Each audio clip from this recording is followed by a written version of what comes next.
Oh, I beg your pardon, I'm forgetting to switch on. Which one should I switch on? This one. Okay, so it is 11 o'clock, so let's say welcome to this special meeting of the Hampshire Fire and Rescue Authority here at Solent Sky Museum. It's quite cosy in here, isn't it? Hope you're all warm enough. Some of you have got your coats on, I see, but I'm sure it's going to. I'm sure it's going to warm up. First of all, housekeeping. We're not expecting a fire alarm, so if an alarm goes off, I think it will be a fire in the museum. So fire exits are clearly, arrows are indicated to us, so follow the exit route and convene outside in the road. Toilets, I think, through that door there, and I think, oh, that door there. Oh, yes, over there. Right, sorry. Yes, thank you. Excuse me. So may I first of all welcome Lena Samuels, the chairman of Council of Governors of South Central Ambulance, who spoke to the members earlier this morning. Where are you? Over there. So you're very welcome, and thank you for joining us for our meeting with Lena. Also, welcome to Michael Lane. Delighted to see you here, Michael. And welcome to everybody else who's joining us. So, turning to your agenda, please. Apologies for absence. I think we have everybody present. We just need to do this in terms of the... Yeah, we're just going to come to that. So we've dealt with the apologies. So now we come to the statement of broadcasting. Where is it? I've got it here somewhere. It's on the second page.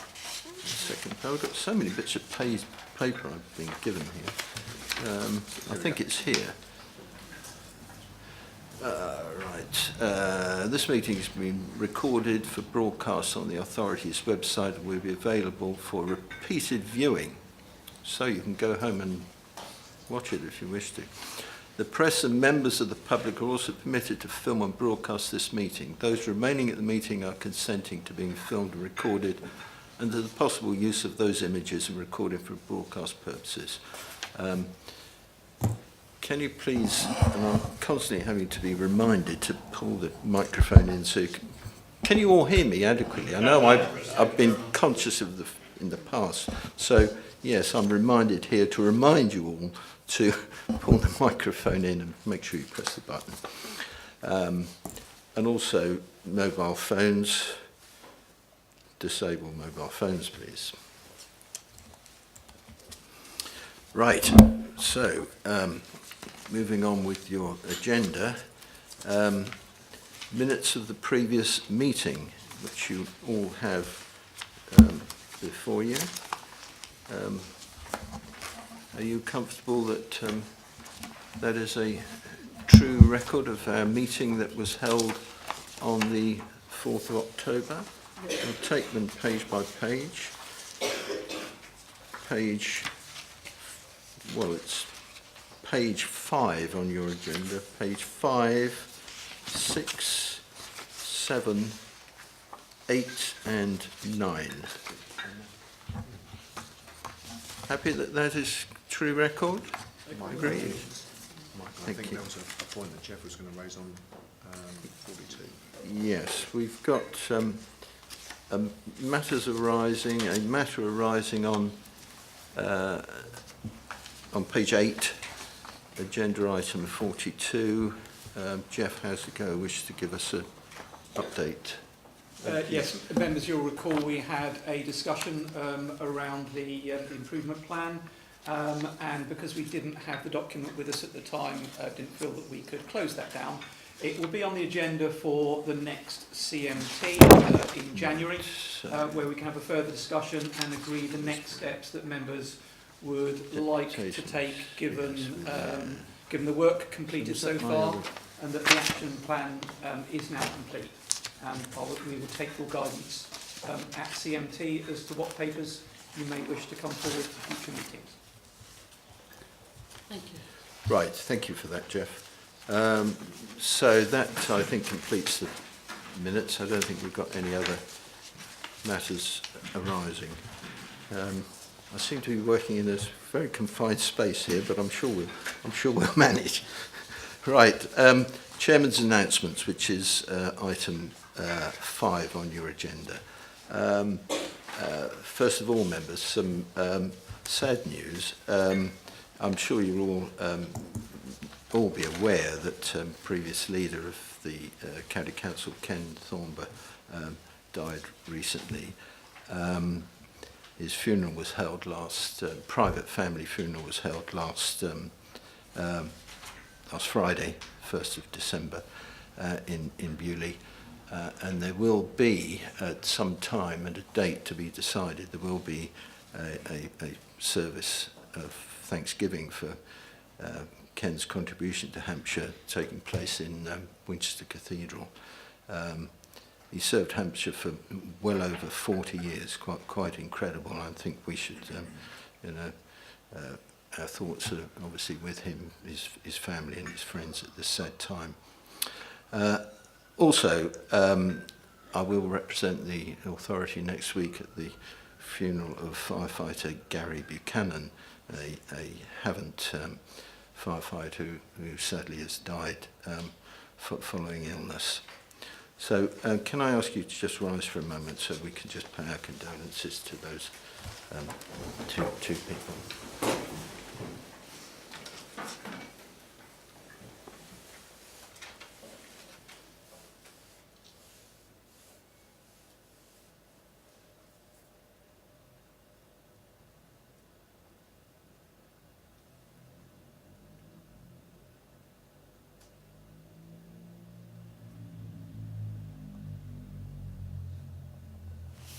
Thank you very much, everybody.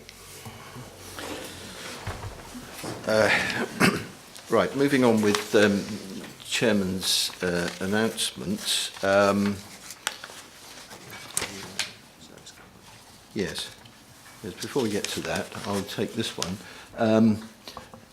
Dave Curry is seated beside me, and it's appropriate that we record that this is Dave's very final meeting of the Fire Authority. And isn't it appropriate that we have it in a... Such salubrious surroundings. Yes. Yes.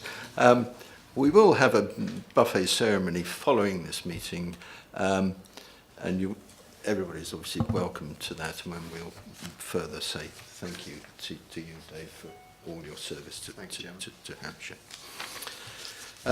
So, yes, moving on with my announcement. Service conference this year, which took place on the 13th of November. I was unable to be present at that conference as the Vice Chairman for deputising for me. I don't know whether you want to say anything about that at this stage or... okay, all right, thank you. Celebrating Success, which was held on the 23rd of November at Netley. Thank you to those members who joined me on that occasion.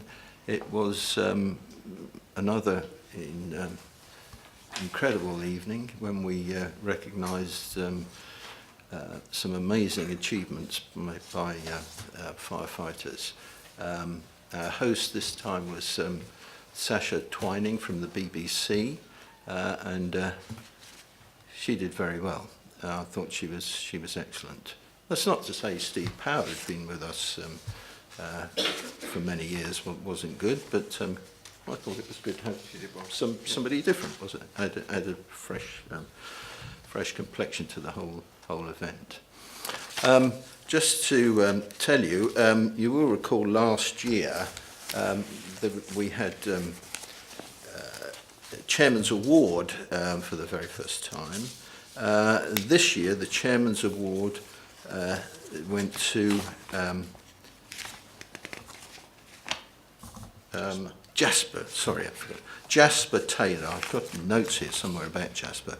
Jasper is a retired firefighter now. He was at Southsea, but he's done absolutely amazing work, charity, raising funds for charity. Incredible amount of money has been raised in the Portsmouth area. So he rightly received the Chairman's Award.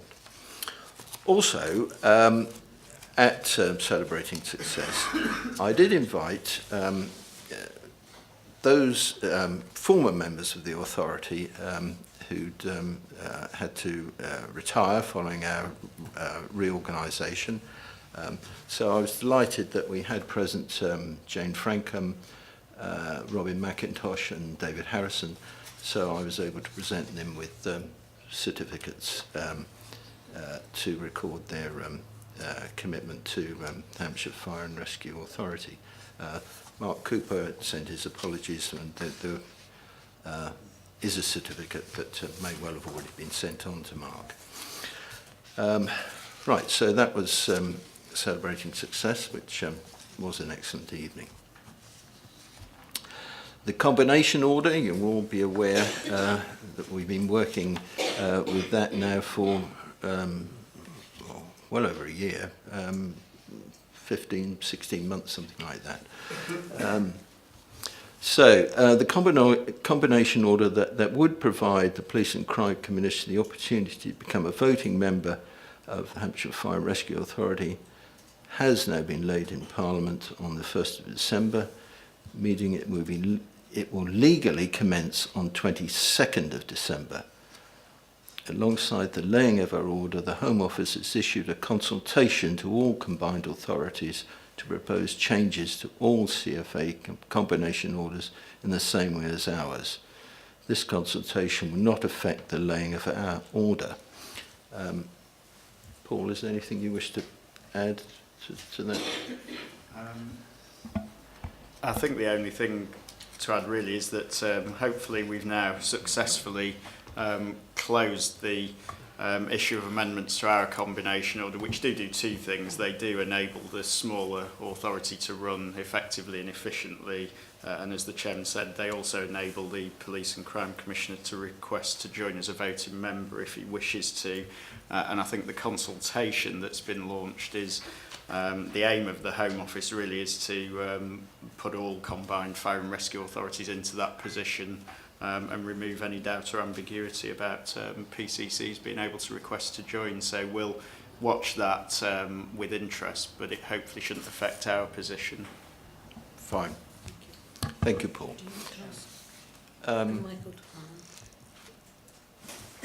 Luke, you wanted to say something? I need to ask a question arising out of that, which is, does this also resolve our city's problem about quorums? Yeah. Yes. Yes, it does. Yes. That's what my question was going to be. Yes. Same questions. That was the whole point of well, not the whole point, but the critical point of wanting to get our combination order through, because we did have this problem with the quoracy from the cities. Yes. Did you want to say anything, Michael? As you've got the Police and Crime Commissioner here by courtesy, which I'm always grateful for. And thank you very much for including me. I think it's really helpful that the order is there. It makes it clearer and open to discuss the options as opposed to them being excluded, because up until now they have not been legal, and until the 22nd they won't still be legal, but that allows us to go forward and have the right conversations. The timing, some people know, I find slightly inconvenient, only because we were about to have a conversation where that option was not available, and so we're reconstructing a conversation. I am still at the point, so that where anybody that's interested is really clear, and I've said it out loud, that I am not decided on an action that the Police and Crime Commissioner should, as in me, should ask to do or press for or take advantage of the legislation for, until or unless there is a good evidence base and a common understanding of what the value would be for any changes to the Police and Crime Commissioner's engagement. I continue to be really pleased that I'm a guest here and given the chance to speak occasionally and to answer your questions in an informal but I hope engaged way. I'm really pleased that the combination order and the progress will allow wider and open conversations, and I look forward to, in the new year, hearing from colleagues and refining what the options are and when they would and what the tests would be for value for change. So I think this is a helpful marker in the journey, and next year there may be conversations that are made easier as a result of it. Right, thank you for that, Michael. Some of you will be aware that I had told you that I would seek to report back to you upon a meeting that was going to take place tomorrow. Well, you'll gather from what Michael has just said to you that that meeting will not now take place and will take place at some time early in the new year. And we will obviously report back to you as soon as we're able to.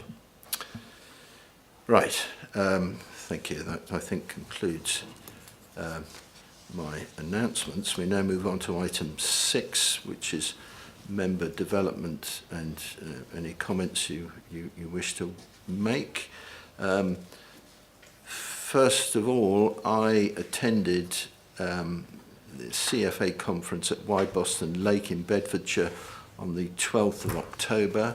I'm trying to remember what happened there. Seems to be ages ago now. But we did have a briefing on the new inspectorate. I must make sure I get this right. It's HMIC-FRS.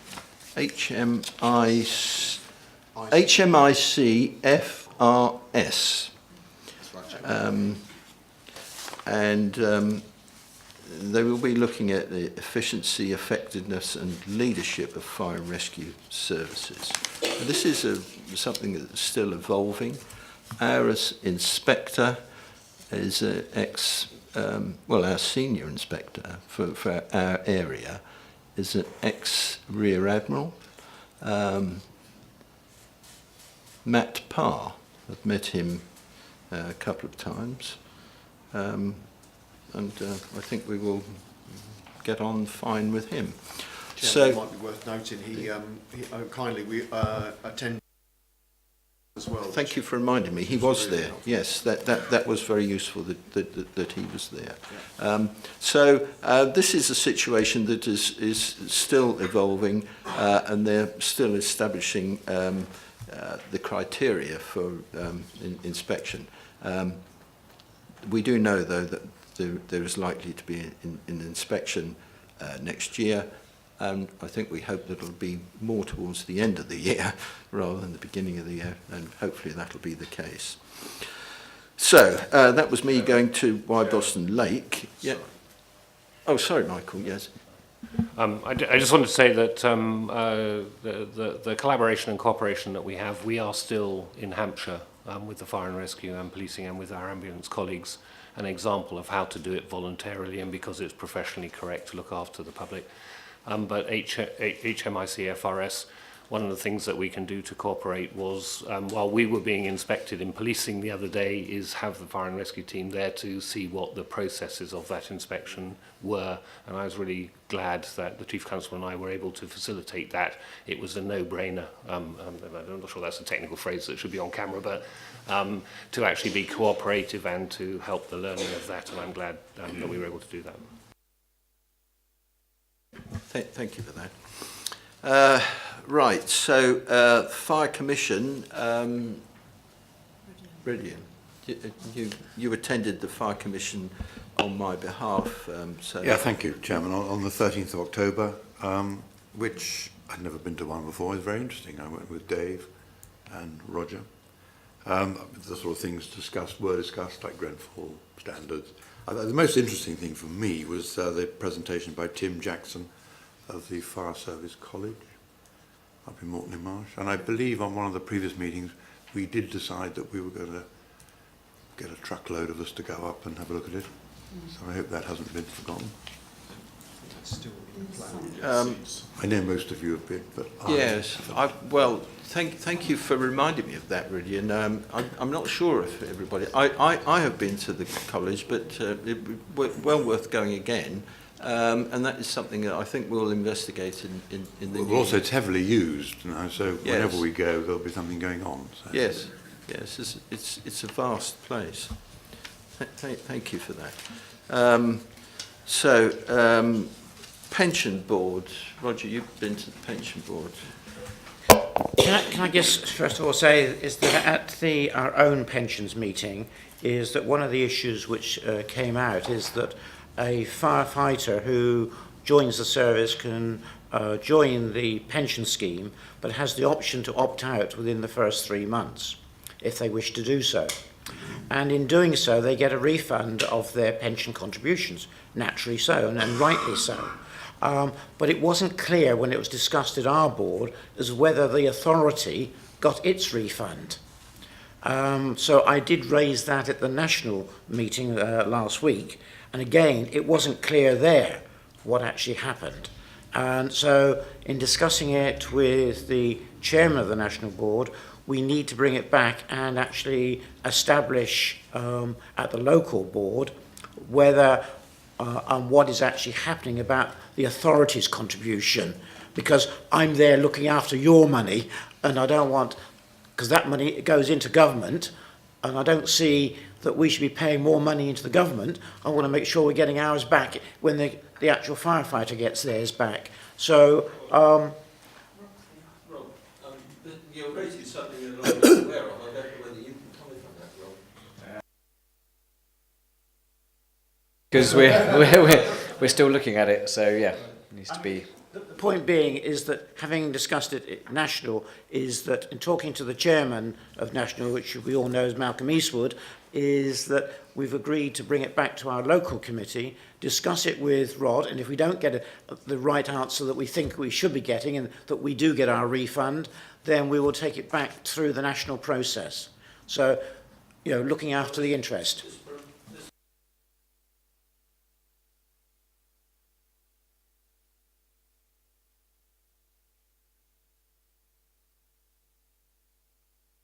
I mean, what I would have thought happened is that somebody who leaves the pension fund, they get their refund of contributions. Now, that's straightforward. Now, I don't know how often we pay over our money to the government. And I think that I assume what I would have thought happened is that the amount that had been paid for person X would just be deducted off the next payment. That's what I would have thought would have happened, would have made the logic, rather than asking government to pay back that specific amount of money. But it's the issues which now have come to light we need to go into in more detail with the Treasurer of how the mechanics of it actually happens, so as to make sure that we get our refund as an authority, as a service authority, in due course. So it's an ongoing issue.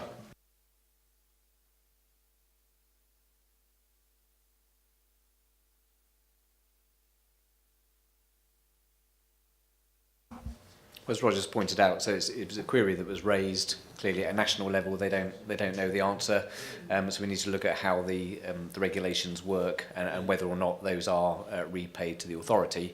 I think the point that I would make is that whilst that would be good that we get our money back, in terms of the overall affordability of the scheme, it could be an issue which could come back in a different way. But I think the principle is sound. Okay, thank you. Thank you, Chairman. Very interesting.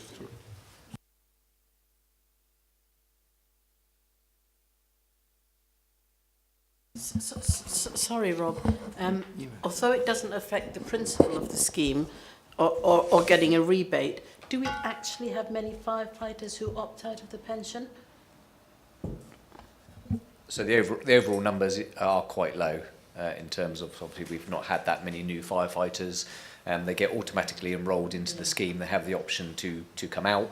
I mean, indeed, any firefighter has the option to come out of the pension scheme at any time. But I think the absolute numbers of firefighters that drop out of the scheme are quite low.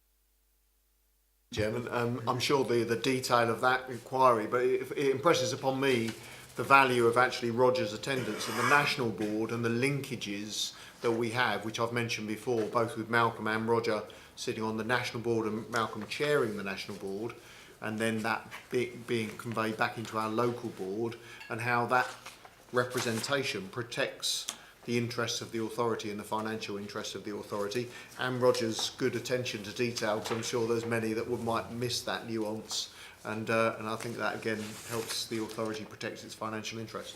Thank you, Chairman.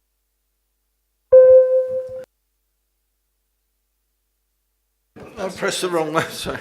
Yes, I'd agree with your comment there entirely. So thank you, Roger, for that. Right, we're still with member development. Ros, did you want to say anything? I just wanted to ask members if there is anything you would like to see at your at our awareness sessions. Please feel free to email myself, and I will start sorting that out for us. Thank you. Fine, thank you. And you've got this form, please, to fill in for today. Okay. Does anybody have anything else that they wish to report, or anything else that they wish to make a comment about? Anything else? Oh, yeah. It was just a comment.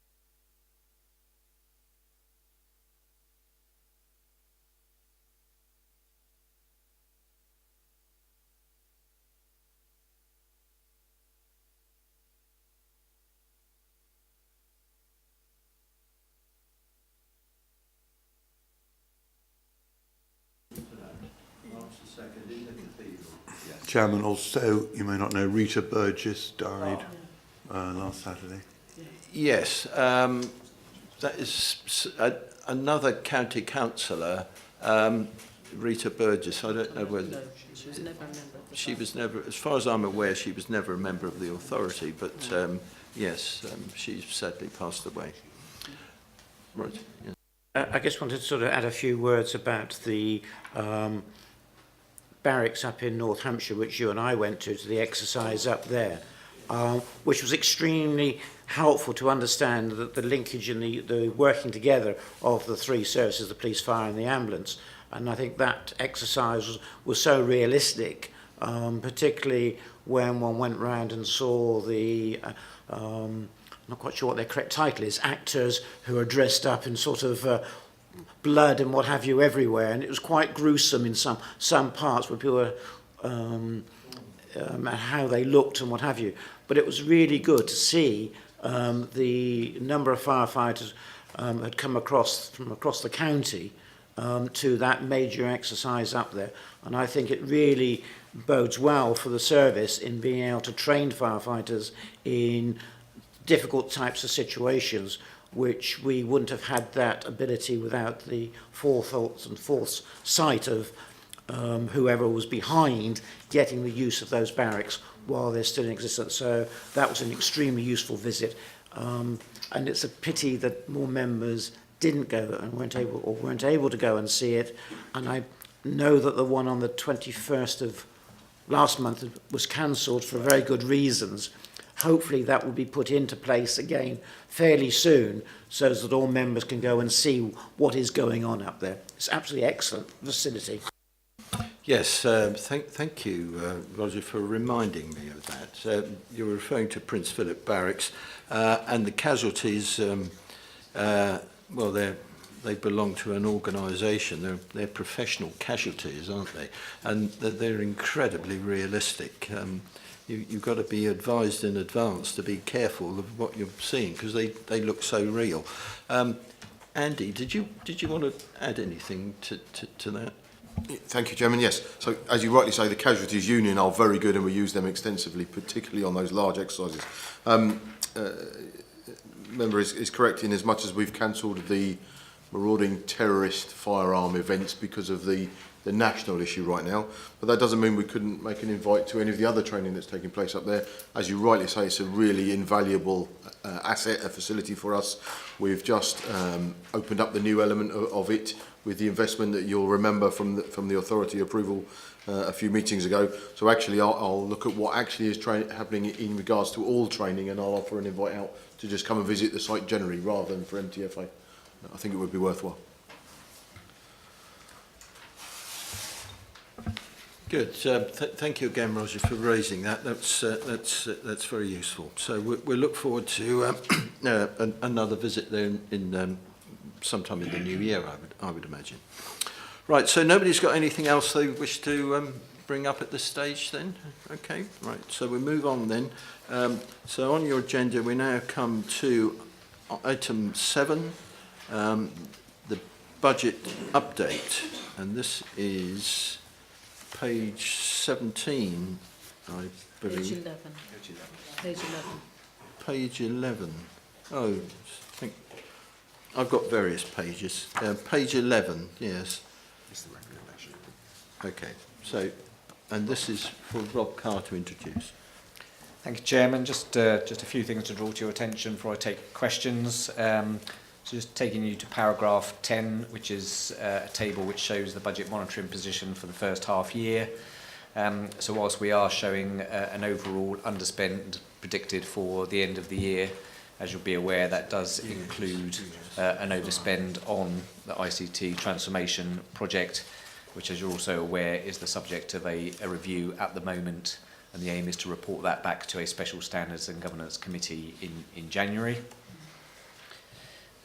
Just bringing you down to paragraph 20.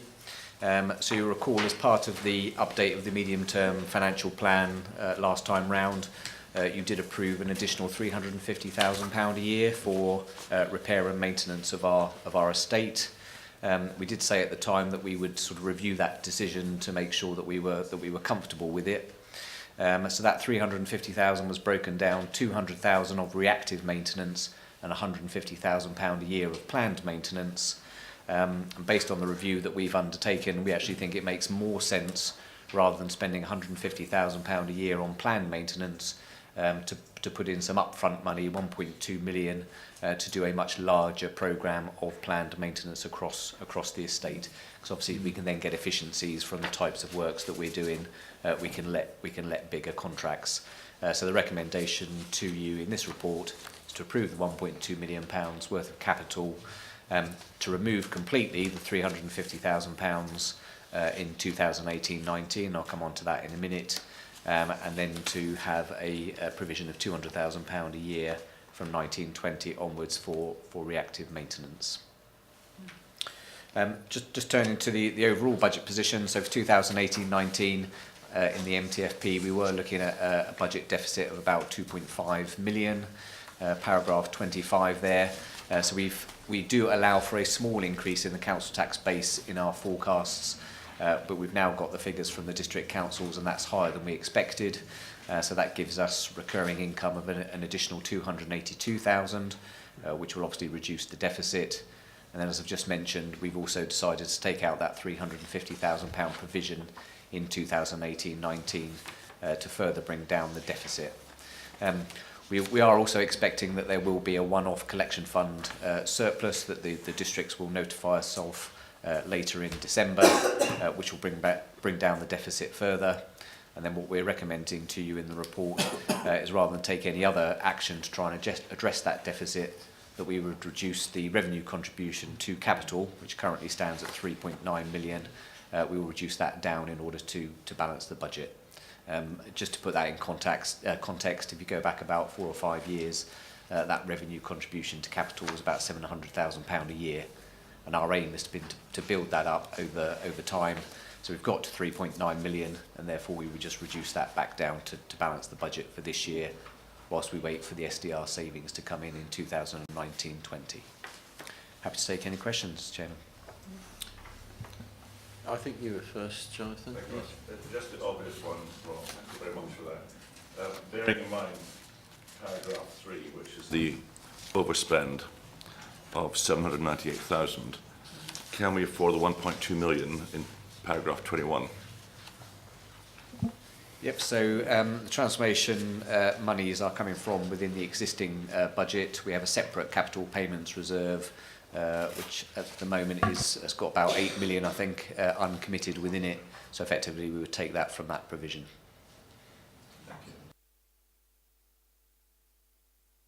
Mr. Chairman, 3 questions, if I may. First is, can you remind me what RCCO is, please?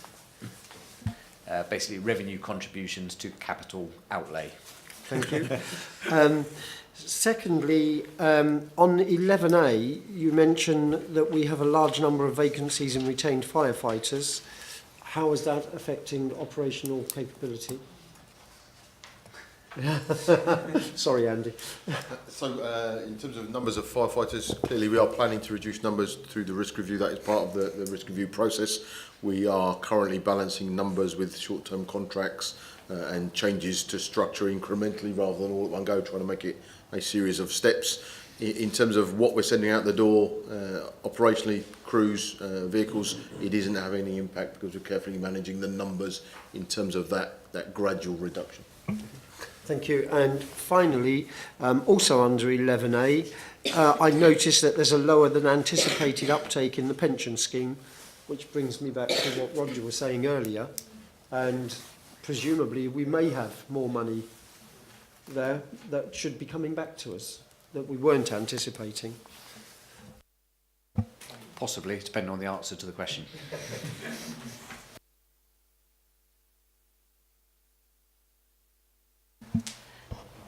Thank you, Chairman. My query is page 13, point 19. There's been an increase in the cost of sort of these tenders by 25%. Can you see that going up or down or staying round about that? Because obviously that will have a bearing on the budget going forward, won't it? So obviously we can only forecast what that might be. So we do build that into our future forecasts in terms of an inflation provision.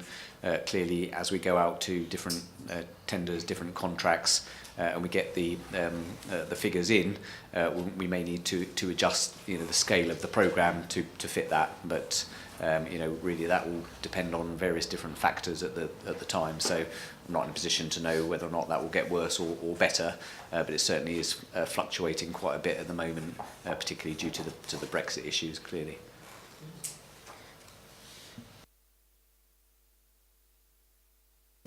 Thank you. Is that within the estate, we're going to, and I agree with the idea of taking capital and bringing the estate up to standard. Will the 1.2 million, will that cover all of the issues or not? And if so, if not, how much is still outstanding of the estate which we really need to bring up to standard, particularly when we talk about showers, etc. So that we've got a grasp of what are we looking forward to in the future. Can I add to that question?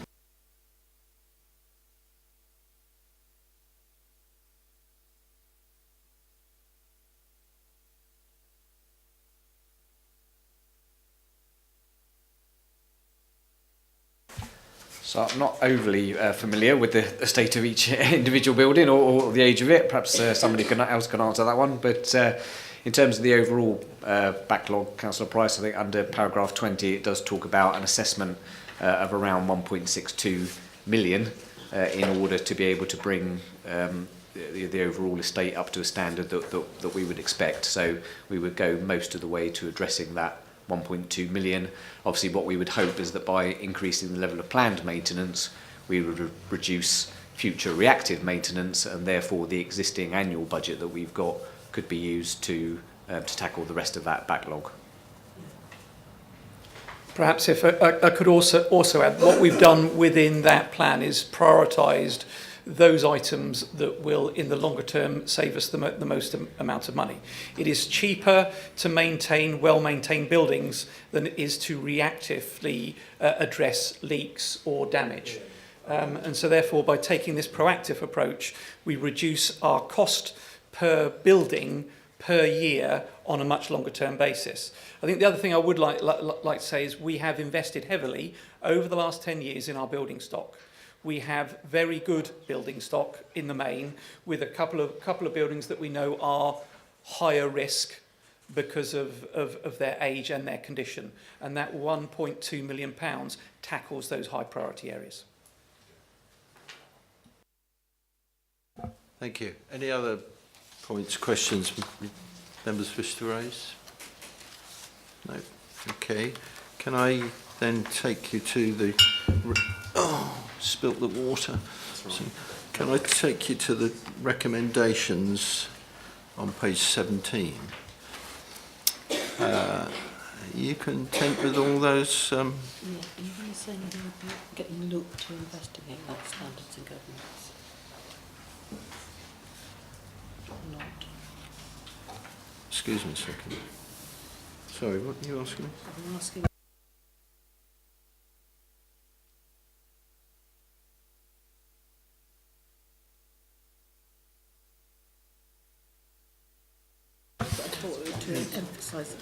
Sorry, we're having a private discussion here.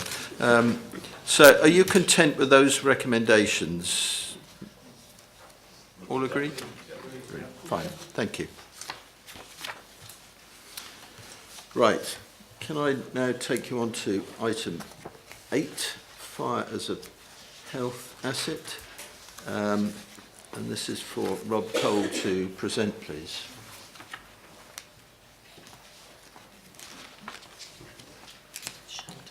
Oh, Shantha, I beg your pardon. Sorry, I thought this was... Yeah.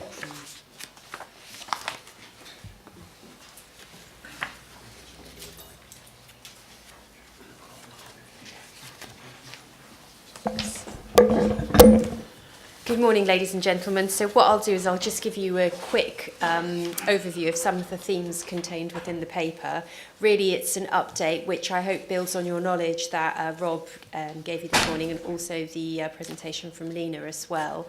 The recommendation that we've asked for is that you note what we've contained within the report by way of update, and also support us in our ongoing work. So just some themes really to draw your attention to.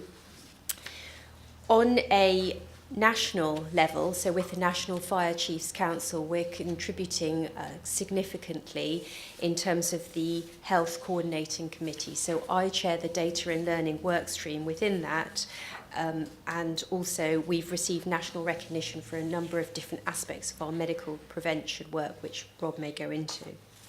We, earlier in the year, briefed at one of the all-party parliamentary groups on the prevention work in health that Hampshire have been doing. And also, on a regional level, we have a South East collaboration group, so the 7 or so different services across the South East. So we're trying to work as smartly as possible we can across the region. On a local level as well, we are active within the Hampshire Health and Wellbeing Board. I chair the Ageing Well subgroup within that, which is one of the thematic groups, and we hope over the coming weeks and months to be more heavily involved within the city health and wellbeing boards as well. Talking a little bit about medical response, it's starting to get so ingrained within our DNA that although us as FDS officers cannot be, we're not mobilised to medically respond to an incident, we all carry defibrillators within our cars. So I think that's just indicative of how within our DNA it is across the organisation. Co-responding, we've been doing that for approximately 15 years now, and it's a well-tested model, even with the ambulance response programme as well, and the changes within that. And our employees do see the benefits of that. So I think those were just some themes. Probably I'll hand over to Rob now and see if there's anything particular he wants to draw out before we take any questions from you. Thank you. Thank you. Just some top-level figures, really, I think they're worth talking through now. So, from our medical response, we will understand that we put IEC across all fire appliances. IEC is immediate emergency care that allows our firefighters to give medical aid to a set standard at all incidents that we attend. So it's not just our co-responder instance, but all types of incidents. To date, last year, we used that IEC standard over 800 times. So that's really helping to impact the patient's long-term condition, if you like, at a fire, at a road traffic collision, or other types of other types of special service calls. corresponding, as Shanta said, 14, 15 years, been operating, delivering about 4.8% of unique performance to SCAS, the Hampshire division of SCAS. That's coming at a cost of about £350,000 per year. So from a cost benefit point of view, it's a very good return on investment from that point of view. IEC, when we implemented that, that also brought some cost savings to SCAS, because we now equip those co-responders through the DCLG grant that we got. They're able to reduce their training costs because we don't have to train people twice in 2 different skills. We don't carry 2 different types of equipment, and that's bringing a return to SCAS. Year 1 was £117,000 reduction in their costs for corresponding, and year on year that would be around £70,000, so a good return there. Gain entry calls. So we now gain entry for the police and the ambulance service. The type of call that is someone that's in their home, they may have fallen, may have had some kind of medical episode, the ambulance service cannot attend. Obviously that's delaying the ambulance service on scene. For 1, it's losing capacity. For 2, we need to get into the patient. The police historically have been doing that piece of work, but actually we have got the equipment, the expertise and the capability to assist. In doing so, we've attended over 2,000 calls last year. That's bringing that saving, not only monetary saving to the police and the ambulance service, but also allowing their capacity to be released elsewhere. Our average on-scene time is 5 minutes, so we're also getting to the patient a lot quicker than we were previously. Moving on to the prevention, this morning you would have seen 2 of the clips from ITN that will be shown. Many more prevention activities we're doing. So for the youth, A Better Me, we've run 18 courses this year, similar for next. The STEER course, the Safety Through Education, Exercise, Resilience, 34 courses we'll be running. That's 12-week courses. We're seeing around 10 to 11% reduction in the chances of falling. So from our health science network partners in Hampshire University, they're coming up with a monetary factor of that, of how much that is actually saving the public purse from that reduction in falls. Quit and Get Fit, 12 courses, which is around smoking cessation to stop people smoking and assisting them using our PT equipment on fire stations. Our Safe and Well visits, you'll understand we go out and do the home fire safety checks. That's morphed into a Safe and Well, where we will do a falls risk assessment to the most vulnerable people. We've referred 934 times last year to GPs, showing that there are people out there that are showing signs of frailty and could fall. So early intervention can be put in place by the NHS, again reducing demand on our partners. In simple terms, the work we're doing will carry on progressing. There are other areas that we can move into, but we're really looking at what demand and the need out there from our health partners and our other blue light collaboration partners. If we put the problem at the centre of it and work together with a solution, we will come up with powerful products. Thank you. Any questions from anyone? Sharon, yes. Thank you, Chairman. A couple of queries. The health and wellbeing boards that Shantha mentioned about in the cities, who would that be, sort of from Hampshire Fire and Rescue Service? Would it be yourself or... that and the other question, I sit on the Health Overview Scrutiny Panel in Southampton, and we've actually got a meeting on Thursday evening, so, you know, I'm quite happy to sort of have some conversations. Leading on to that, on page 28, Southampton CCG, which is actually coterminous with the City Council boundaries, it works quite well. Again, I'm likely to be seeing the Chief Exec of the CCG on Thursday evening because he normally comes to HOSP. If I can be of assistance in sort of making those links, or if they're already there, great. Okay, I'll take the last point first if I can, because it's really important to me, this one. If we catch up afterwards, we can have a conversation around that. We are in discussions with all the CCGs all the time. Obviously, money is a problem. The idea of what demand looks like and putting funds, etc., to demand rather than prevention, there's always a balance to be had there. Southampton CCG are now coming on board with those prevention type courses. Any work that you can do to assist us would be much appreciated. Yeah, I'll just second Rob's point, really. Anything you can do in terms of who it would be, it's just a case of us really looking at our availability and working in the most sensible way. Probably worth mentioning as well, Nigel Cooper, who's sitting in the back, is my deputy on the Ageing Well subgroup for the county, so it's just a case of seeing where we best fit. My question is that having seen the video this morning, very impressed with the one which is dealing with the elderly with trips and falls and what have you. I'm assuming that those parts of training are only done in full-time stations. Is it possible that they can be done in retained? The reason I ask, in my own particular area that I represent, is that we have a continuous number of elderly people who are falling in the precinct area. And rather than them having to go, say, to Cosham or Fareham as a full-time station, is it possible that something could be done in the local station?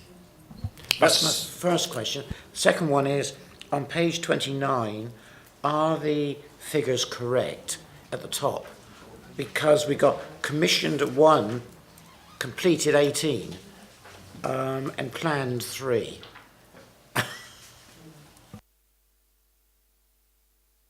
Okay, so the first question around the stations.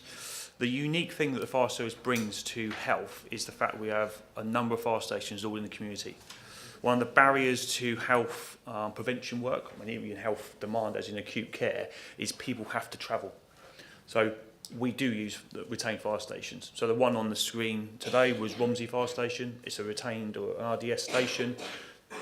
Absolutely, all the courses that we run will run at every single location that we have in Hampshire. That is the unique selling point that a lot of other places don't have. We have stations in Burley, in Porchester, wherever they are the heart of that station. Everyone knows where they are. They don't need to get in a taxi, they don't need to drive, don't need to get a bus, they can go down. And exploiting that opportunity is what will bring the benefits to health from that point of view, so absolutely. From the point of the figures of where we are, this is over what we've actually been commissioned. So for the Portsmouth one, for instance, at the top, so we've been commissioned 8. Yeah, and the question I have is on page 29. Oh, sorry. Oh, right, sorry. Yeah, I can understand where the confusion's come from that one. So the Better Me course, we went into an agreement with the CCG, MAC, who asked us to complete a number of courses. One of those was commissioned. One of those had financial recognition attached to it, which is why there's the 1. We've completed 18 of those courses. We are planning on 3. The meeting that Nigel will be going to this afternoon will be around how do we make that more efficient and sustainable for the future around that commissioning, building that financial recognition again. So that's where the changes are.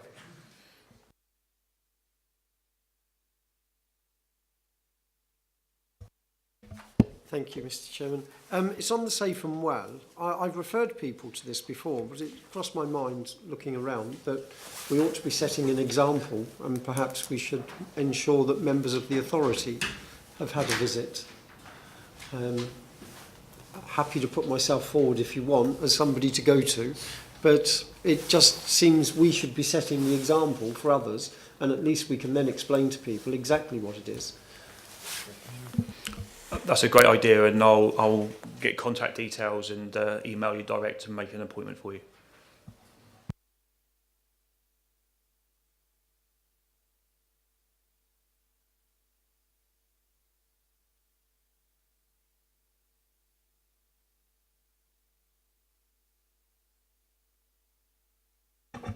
Thank you, Chairman. Fire as a health asset is something, as your outgoing Chief Fire Officer, I'm incredibly proud of in terms of Hampshire's work. It has 2 aspects to it, which have been described through the morning. Our medical response and our ill health prevention, 2 important aspects and new areas for the fire service wouldn't even, 10, 15 years ago particularly, wouldn't even have been thought of. So we have developed that over the last 10 years. Hampshire, as you've heard, is leading most fire and rescue services and plays a huge part in national developments on those 2 aspects of work. I think it's a particular area, I guess, as I leave as your Chief Officer, to you as the authority, this is an area that I think you should pay a lot of attention to in terms of shaping and directing the work of the service. Because I think as our governance, you should be encouraging that, or saying this is the boundaries of this, or please you need to get into other areas and to work to help shape and direct these new areas of work over the next 10 years. So in 10 years' time, have we developed it further? Are there different aspects of work? And I think that's a real area where you can challenge, direct and shape the services work. And then linked to that, and having a safe and well visit or making the connections down in Southampton are really good examples where you can facilitate and advocate for the service. Because one of the areas of challenge that I know Rob and Shantha have difficulty with is actually with our partners, the CCGs and other agencies, in terms of making them understand the contribution we can make in those areas. So we have a huge, now a great list of really beneficial products to vulnerable people in our communities.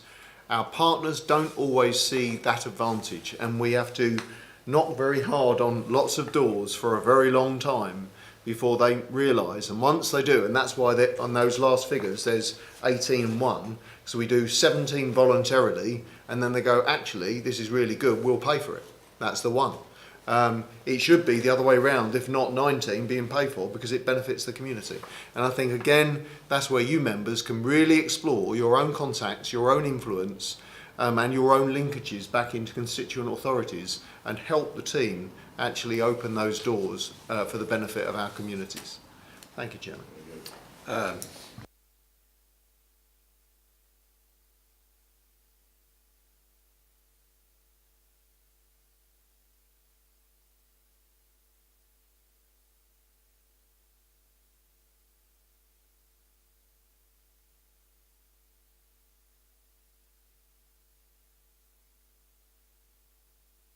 Very well, sorry, presented very well up there, so well done for that.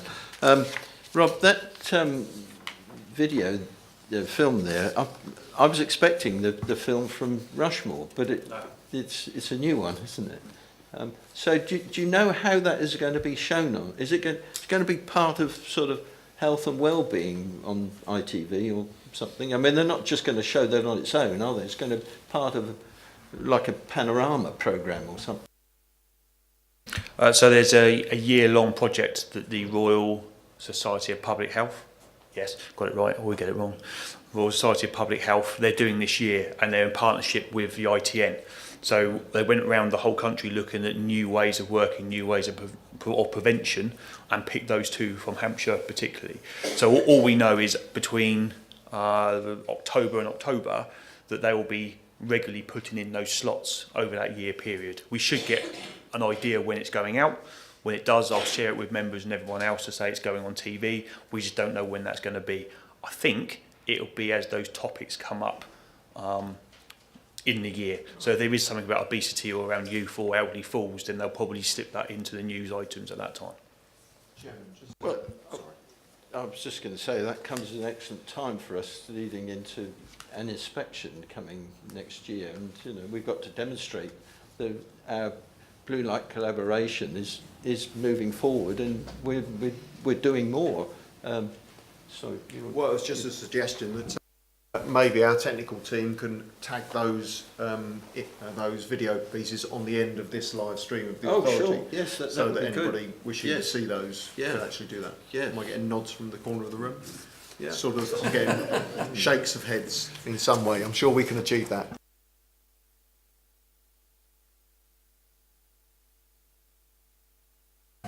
Turning back on again there. So we have a recommendation here on page 32, and that is to, here we are, that we note the positive difference. You all agree? I'm sure you are all agreed, unanimously agreed, aren't you? Everybody agreed? Thank you very much, thank you. Right, so now moving on to agenda item 9, the performance report. And this is going to be presented by Nikki. joined us. And there you are, Nikki. Thank you. Good morning, members. It's just slid into the thing. This is our 6 monthly performance report for the current financial year. And I'm presenting a slightly revised format, you'll notice, to the reports you've had before. We're trying to trial a way of actually providing the information in a bit more easier way to read. So I'd be grateful for any comments or feedback on that. Obviously, it's a work in progress, but I think that the incident summary on page 37 in particular provides a bit of an easier way to actually see the information. I won't go through the whole report, but I'll just a few highlights. As the report says, the total number of incidents reduced by 15% when compared to the same period last year. Within that, though, we did have an increase in the number of fires. The peaks in those fires do seem to correlate with the dry, hot weather that we had in April and June. And I would say that we do seem to be mirroring the national picture as well. As you all know, fires have been on the decrease over the past 10 years. We've got to a point where we're at quite a low point. And the national picture seems to be doing the same at the moment, but we're keeping an eye on that. The other couple of items to highlight, I'm really pleased that the work that our analysts are doing at the moment with our police and ambulance colleagues and the Office of Police and Crime Commissioner, particularly on the RTC data. So at the moment we use police data, we've got some data of our own, but we're actually planning to get more into that data and look at more of the causes behind RTCs. So in the future reports, I'm hoping to bring back a wider picture on RTCs, as are our partners as well. And the last thing to comment on is as Rob alluded to earlier on, we've got high-rise inspections. We've got a pie chart on page 51. When the report was issued or sent off, we had 6, but we've actually, as Rob said, we've completed all of the inspections now. So that's just to confirm that. And my report is just asking or recommending the authority reviews the performance and notes the strategies for improvement. Happy to take any questions. Thank you, Nikki. Sharon, please. Thank you, Chairman. Got a query. It's about sort of information on page 52. Primary fires are split into 4 subcategories. Yes. I find it actually quite interesting that you are classing sort of purpose-built student accommodation as other buildings fires when, you know, people are living there. Also, where do hospitals fit in that? Because I did look for it. Yeah. I might have missed it, but I couldn't spot under which category they'd fall, please. So on the definitions are set nationally. So we don't choose how we define primary fires. We've got an incident recording system which all fire services use. This is quite an old definition that we've always used to categorise one type of fire to another. So in terms of the definition of primary fire, it tends to be set down. In terms of the student accommodation, it would fall into any fire with value, property value, or where we send more than 5 appliances to, that would be a primary fire, and a student accommodation would fit into that. Don't know if you want to add anything, Andy, on that, but that's how it fits. Yeah, so as Nikki's rightly pointed out, this is a national incident recording system classification. Your permanent place of residence fits into that dwelling fire. Anywhere else you might stay, but on a temporary basis, it fits into that other buildings fire categorisation. So hopefully that answers that. The hospital would be in the other buildings. Yeah. So other fits into primary, so it's a subsection of a primary fire. Thank you. Well, presumably a hospital comes in public buildings, does it? It does, yeah. I would have thought. Yes. David, you wanted to ask you. Thank you. I'm looking on page 39, the 2 red ones which require attention. I'm just wondering whether we should have a band which is slightly wider than we clearly have, because whilst a tragedy for those involved, going from 3 to 5 is not a massive increase statistically. The same with 27 to 32. And I would have thought these were better under an amber, performing within a tolerable level, rather than everybody's got to drop everything and have a look at it. Okay, thanks for that, and I do understand, I take that on board. We do have a 10% tolerance across the board. By the red, my team, we don't, it says requires attention, to draw attention to it, and it's always that problem with fire-related fatalities. We don't drop everything, we do tend to keep it within that tolerance level. We tend to, we're looking at it, but we're not dropping everything to check. But with fire-related fatalities, we always look at all of them because they are, as you quite rightly point, that's the problem with statistics. Your 3 to 5 is quite a high level, and we can subcategorise it. In fact, I would say, to be honest, with fatalities, any is not good. So we could even just have it snapped as how many we've got rather than the variance. With the casualties, yes, I take on board it's a 19%, but it is something that historically we have had to keep quite an eye on, because it is something that we pride ourselves in being good at all the indicators. With casualties, we have had issues where it has increased. So, as I say, I'd rather, from our point of view, we keep an eye on it just to make sure that we know where we are.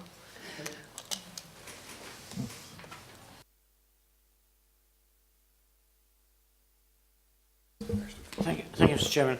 3 points. One is the on page 46, the attendance time. It certainly doesn't look very good when one looks at the graph, other than in 15-16, when our attendance time was better. It's been a gradual decline in our attendance time, and that is something, and I note the commentary here, particularly is that the 1% better this year than last year, but the graph doesn't really show that because it's only about the different one type of attendance. But I think it's something which we, as an authority, need to be keeping a very close full watch on to make sure that there is an improvement in the time, because our aim has always been 880. I can remember when we actually introduced 880 and I disagreed with it because the old times was in certain areas or certain types 3 minutes, 6 minutes and something else, I think. There are given times, and I thought the 880 was a worse situation. But to see it going down as it is, I think it's something which we really need to look at in the future. The other one is that, of course, that when one looks at the lost days as well, we're on average above the national average of lost days, which again doesn't look good. And again, I note the commentary of what it said we're going to be doing, but it's something which to me is critical to the organisation, which we need to again keep a very watchful eye on. And I think this report, in the way that it is laid out, really highlights to us the critical issues which we need to be watching very carefully. The other one, which a word seems to be lost out of this report to what I think we've had in reports before, and that's the word arson. Now, is that what is now called deliberate fires? Which page are you on? Deliberate fires is mentioned on page 52, but we've always had the word arson, which is and we have an arson task group which works with the police, and the two work together very closely on arson. And can we not bring that word back, or are we totally controlled by this word under the national scheme? And because to me, I would like to see arson there to link with our arson task force. Well, it says it's not. Yeah. It says deliberate fires are not arson, so... Yeah, but we need to know not arson. the same as.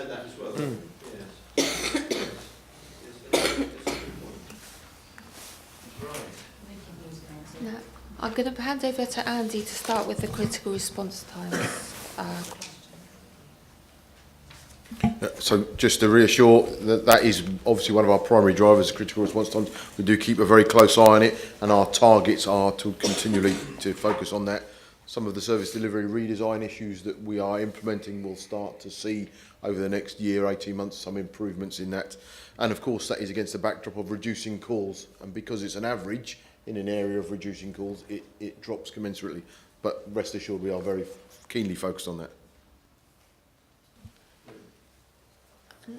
Just a question for clarity on the high-rise buildings where you make reference to 16 having been referred to DCLG for aluminium cladding. Is that all buildings, or is that just public sector ones? Because there was talk about, you know, obviously the way local authority and housing association properties have been treated is different from those in the private sector. So I'm told that it's both those backgrounds, I guess, both ownerships. Just out of interest, for the 16 of the Thal, I think I could name 7 in Portsmouth. But I mean, is there a publicly available list of which those properties are? I'm not sure about the publicly available list, but we can.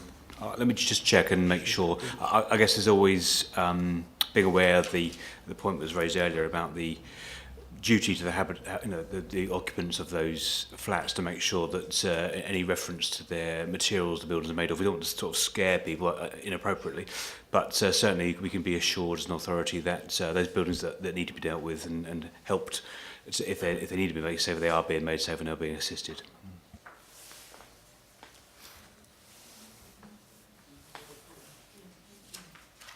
Sorry, can I come back to Roger's point? Can someone give me a definition of what is a deliberate fire and what is arson, and who tends to decide the classification of that fire? Thank you. So, and I can see the points being made. I think it's important that we are specific about what we're particularly measuring as an authority, and responding back to you. Clearly our relationship with the constabulary around the arson task force is very specific about crime reduction. It's also very specific about trying to catch deliberate fire setters before they, or try to prevent deliberate fire setters before they commit the act. The trouble with arson is it's an offence. The bit about arson is an offence, and it's really only committed once it's proven in court, which is not the point. It's too late by then for us. So I think the point we're trying to get to in this particular focus is the reduction in deliberate fire setting, in as much as the person on the ground, the officer on the ground making the report is saying, we think this fire was set deliberately. Now, it could be in a small bin, it could be in it could be in a pile of leaves in the countryside, it could be a car, it could be a house.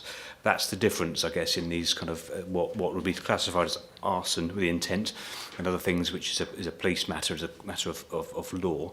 For us, the act of setting fire to something deliberately is the difference between those two things. So we'll do some work on the definition if it helps. I think in this instance it does explain in the report about the definition of deliberate fire setting, but I think it's worth you knowing why we're chasing that one in particular. It doesn't take away from our work with the constabulary and the arson task force. It's just important that we take a wider measure about deliberate fire setting across our communities. That's right. Thank you, Neil. That's a great explanation. Categorising it as a deliberate fire at the point of when it's lit helps with then the community safety aspect as well. Because if you're trying to educate somebody who has deliberately lit a fire, then obviously as to an accidental cause is a completely different approach to that conversation. So the categorisation and understanding of deliberately set fires, independent of whether they go forward to become an offence under law and therefore an arson, shapes our community safety work as well. It's just an additional point. So within deliberate, then you've got negligent as well, haven't you?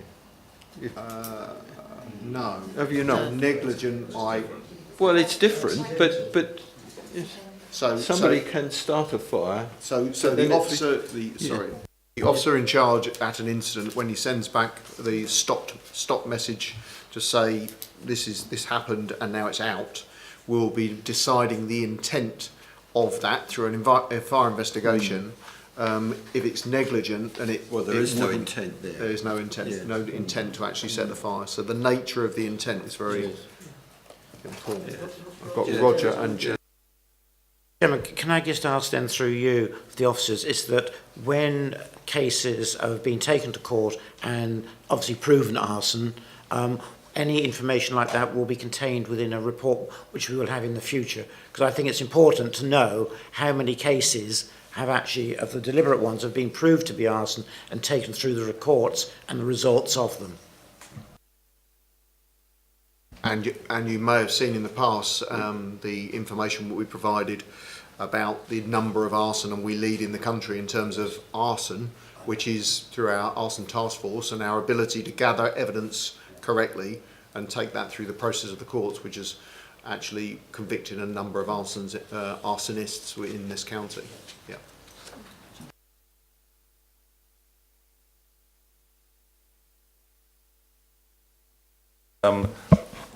We obviously don't do it, but should we be looking at, should we be keeping a list of fires that take place because of white goods, shoddy white goods, which are put on at night, tumble dryers, and washing machines, and which then spark and then set off a fire? I know that if I lived in a block of flats, I would now be wondering what sort of white goods other people in the flat have that might go off. That's a sort of unknown fear that you'd have as somebody living in a block of flats. Are we keeping a list of this? I'm not going to mention any particular provider, because I think that's the wrong thing to do, but we do know one or two that are prevalent in going wrong. We do an analysis on that, white goods and other fires. We're also doing a piece of work nationally as well to look at that and in a bigger data set, which will help feed back in nationally into fire prevention. So we do look at that as part of our categorisations. A lot of all these fires are broken down by our analysts, and all those different things are looked at. At what point would that review, if I can use that information, come to our knowledge? That would come up nationally, so by the time that we would feed that into areas like the NFCC and other areas, so that then any press releases or anything like that would come out. If I could perhaps add to that, because the numbers are relatively small, by aggregating them up, you can start to look at trends on a national basis and therefore look where you might want to do something on a wider scale. So our contribution to that and every other fire and rescue service means that actually we can identify where the real risks occur. And that's something my team are doing at the moment on behalf of a number of fire services across the country. They're actually taking everybody else's data. It's not just those white goods, but on heating equipment, to look at that sort of thing as well. So we recognise that the more data we've got, the better understanding we'll get of the risks. Chairman, if I may just add to that as well, if the authority or yourself wanted more information about Hampshire and the volume, obviously we can provide that outside the meeting or through this report in the future or another mechanism of the authority. The other couple of things to mention from a national perspective in relation to white goods is trading standards receive that information nationally through the National Fire Chiefs Council, is fed through trading standards who monitor different product ranges. I know that trading standards, though, I used to work with them quite closely on this issue, would say that part of their problem and the company's problem is that if they do have a known product which may need recalling, actually the public in not recording the purchase is preventing the companies contacting the owners to say this now needs recording. So if you buy a white goods product at the weekend and you don't record it, then the company has no knowledge that you own it and therefore is not able to contact you to recall it if they know then there is a problem with it. I know there's been a number of campaigns over the years to try and encourage the public, and we're all guilty of it, I guess, and when we open the box for the new shiny toy, we probably don't go online and actually record that we just purchased it, and it's something that the public should be encouraged to do. The provider, the shop, to do the recording, I don't know if there's a data protection issue there, but rather than rely on a member of the public who's just dead keen to get their new fangled thing into their house, it should be the shop that does the recording.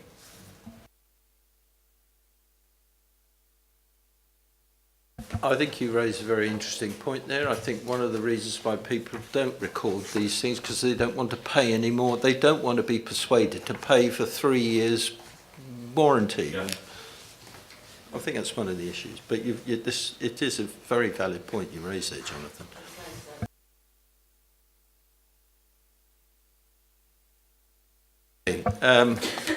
So that was a useful discussion there. Did anybody got any other points they wish to bring up there? Can I take you to page 34? The recommendation there is that we note... Agreed? Agreed. Thank you. Chairman, can I just thank, in closing that report, can I just thank the team, Nikki and Sam and others of the knowledge management team that have really put a lot of effort into reshaping this in the light of our new authority and so that it's readable, and I'm really pleased with the conversation that we just had because you're starting to really scrutinise us and actually examine the issues that I think you should be doing at this level. So thank you for this. Oh, and Justine in particular. I'm sorry, Justine. Actually, she's sitting in the. She's actually written that report, so she spent a lot of time. Thank you, Justine. Appreciate that. Well done. Thank you, Jim. So we move on to agenda item 10, which Kevin is sitting here patiently waiting to present to us. Do you have anything you wish to add to your report, Kevin? Thank you, Chairman. Not much to add to the report. All members will be aware of the process that's been undertaken over the last few months to review the scheme. The only point I would make is in 2.3, you see there's reference to further advice being supplied regarding the indexing of the allowances scheme going forward. That's just to make sure that there's no ambiguity in relation to something like increases in national living wage, which can skew other increases to the local government pay award. And with regard to that, we've got an additional bit of text to propose adding to 3.3 in the recommendations to add at the end of 3.3, such indexing shall exclude any factors or additional increases which are intended to increase the lower parts of the NJC pay framework in order to achieve compliance with the national living wage or otherwise. Absolutely. It's just to avoid any ambiguity going forward. Yeah, agree. Other than that, I propose the recommendations as stated. I'm sure you all agree with that, members. Are you happy to happy to take those recommendations? Yes. Agreed. Thank you very much, Kevin. Thank you for that. Right, so now we move swiftly on to item 11. And this is Nikki again.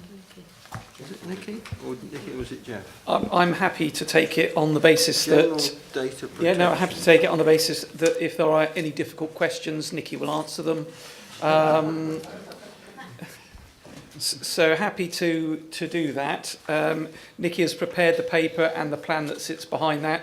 If I could just bring members' attentions to two items under section 4, which lays out the new duties, and in particular the level of fines, and our plan for doing that.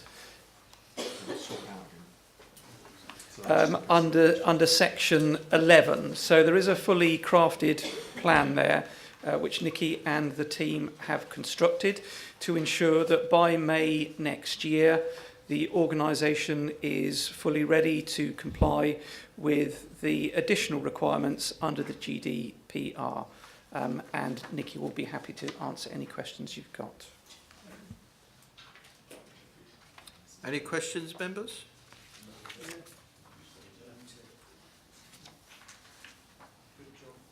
This is an important report that applies to us as members. Just can I just say this report is part of our compliance as well. Yes. So we have to make sure that everybody understands the word of it, but everyone understands how important this is, and we have a plan. Yes. Regarding ourselves, Mr. Chairman, I'm assuming that our main authority will be doing probably training for us on this particular issue. Yes. The only question from the fire would be, would there be anything special and different to that training which would be applicable to fire, which the service may have to do a bit of extra top-up training on? I can't see that there would be, but I just wanted to ask the question to make sure. I can't think of anything, but I don't, would there be anything separate for us? Not I don't as think. far as I know, but...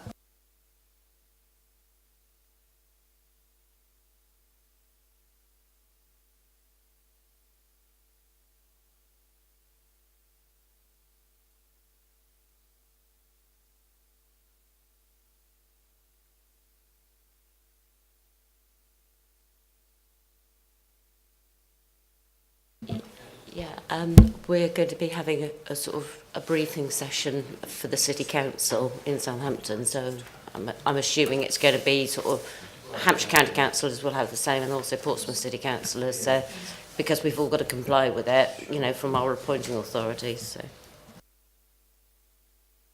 Ros, you mentioned earlier about items possibly for the future. Yeah, that'll be helpful, I think.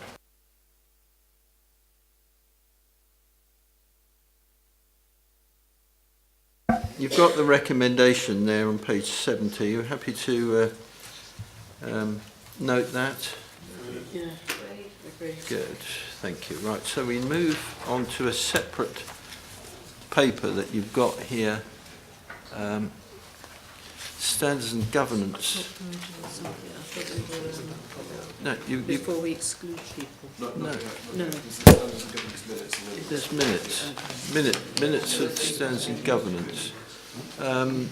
Luke, are you able to present? Yeah, there's not a great deal to say really. Standards and governance met on the 27th of November. The sole item on the agenda was to discuss the members' allowance scheme, which we make recommendations, which we've now dealt with.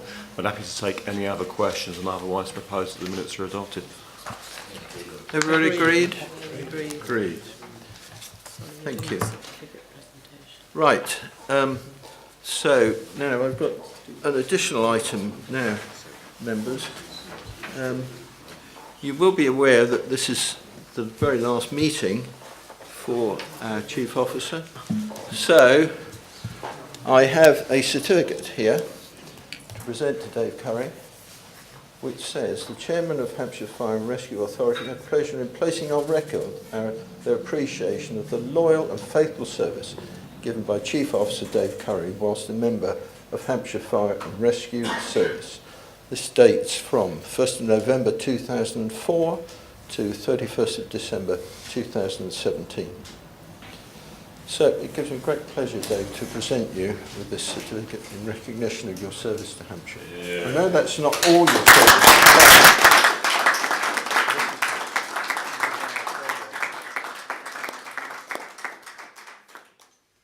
Thank you. Can I just respond briefly? Of course you can. Thank you, Chairman. I've said many times over the last few months, and I continue to say how proud and privileged it's been to be your Chief Officer. It's been a great 14 years serving Hampshire Fire and Rescue Service. It was a big challenge to come to a new service and a new authority 14 years ago. I moved my family, my wife Lynn and I to Hampshire. I said at the time of my interview that my wife Lynn and I would become part of the fabric of Hampshire. It's the line that I used in my interview. And I truly believe we've achieved that, and I've been proud to do that. And I know Lynn, who is joining us for lunch, which thank you for your invite, would say the same. To be part of Hampshire, the partnerships within Hampshire, the public service, which I've always said is exemplary, and it's a light that others around the country I know look at and learn from. And to have led such a brilliant service and to have worked to an authority which has been brave enough not to stand still. It has been that bravery, always remember, is reflected back into the service in terms of the need to change and develop and progress. And I'm sure under Neil's leadership now, the service will continue to progress, and I'm sure under Chris's continued leadership, the authority will do so as well. And the combination of the two and an ethos of building relationships, partnerships with equally capable organisations throughout Hampshire makes me and my wife Lynn equally comfortable after Christmas that as members of the public we are looked after and safe as we progress into our old age, and we'll probably need those services from Rob Cole. I'll keep your mobile number for a steer course at some stage. But thank you for my time as Chief Fire Officer. Thank you for this certificate, and I look forward to a bit of lunch with my wife Lynn. Thank you, Chairman. Thank you, Dave. I became chairman just a few months after you became chief. That's right. And we haven't stood still since, have we? Great. Good. Right. So thank you, members. So that now concludes the formal part. Public part. Public part of the meeting. Yes. So we're excluding the public now. Yes. And officers, Chairman.